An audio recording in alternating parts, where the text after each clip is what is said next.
Work na naman tayo. Bago masimula yung trabaho, dahil nabaata yung punta namin ngayon. Ang tambay mo dito, smoking area.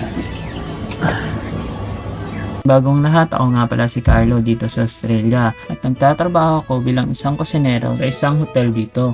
Una nga ginagawa ng isang kusinero dito ay nag-prep ng kanilang section. At dahil nga sa deep fryer section ako na-assign, ay nag-prep ako dito ng mga harinang gagamitin para sa manok, sa isda at gagawa na nilang wet butter. Sa paggawa nga ng wet butter ay gumagamit kami ng self-rising flour, paminta, turmeric, asin at itong sparkling water.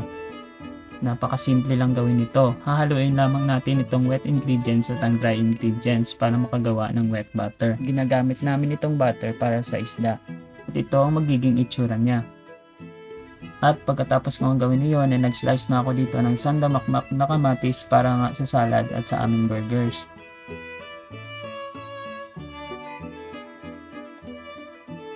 Pagkatapos nga ng sandamakmak na kamatis, ay ito namang sandamakmak na manok para sa pizza yung aking gagayatin. At dahil nga palaging busy dito sa kusinang pinagtatrabahoan ko, ay hindi ko na nabidyohan yung ibang nangyari dito. Ngayong araw nga ay na-assign ako sa deep fryer section at ito na ang nilinisan ko ngayon. Dinidrain ko muna itong lumang oil at sasalina ng bagong oil mamaya pagkatapos linisan. Pagkatapos ko nga mag-drain ng lumang oil ay pupunta na ako sa likod para itapon itong lumang oil.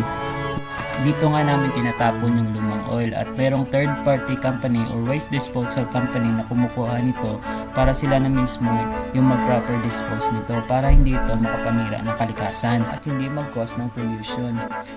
Pagkatapos ko nga magtapon ng lumang oil ay linisan ko na itong section ko.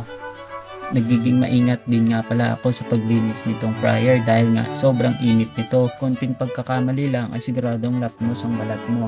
Yan nga, pagkatapos kong maglinis ay sinalinan ko na ito ng bagong oil at lalagyan ng takip para ito ay masecure at hindi malagyan ng kung ano-anong bagay o dumi pag naglinis kami sa ibabang parte.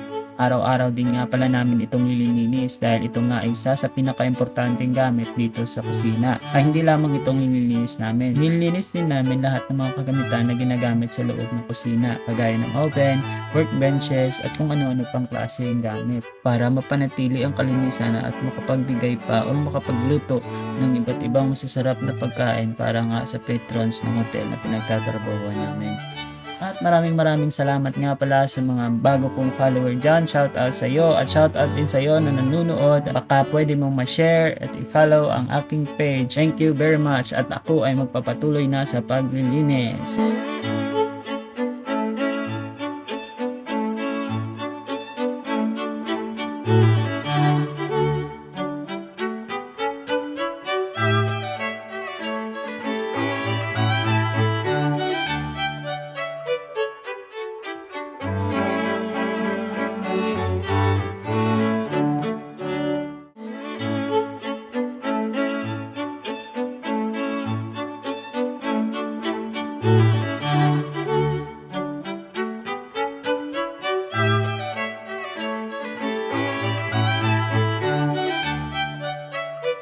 Tapos na nga ang paglilinis at ako ay magta-time out na. Higit sa 10 oras din nga pala yung trabaho ko ngayong araw.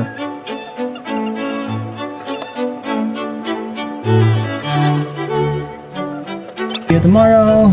And that's it for my vlog today.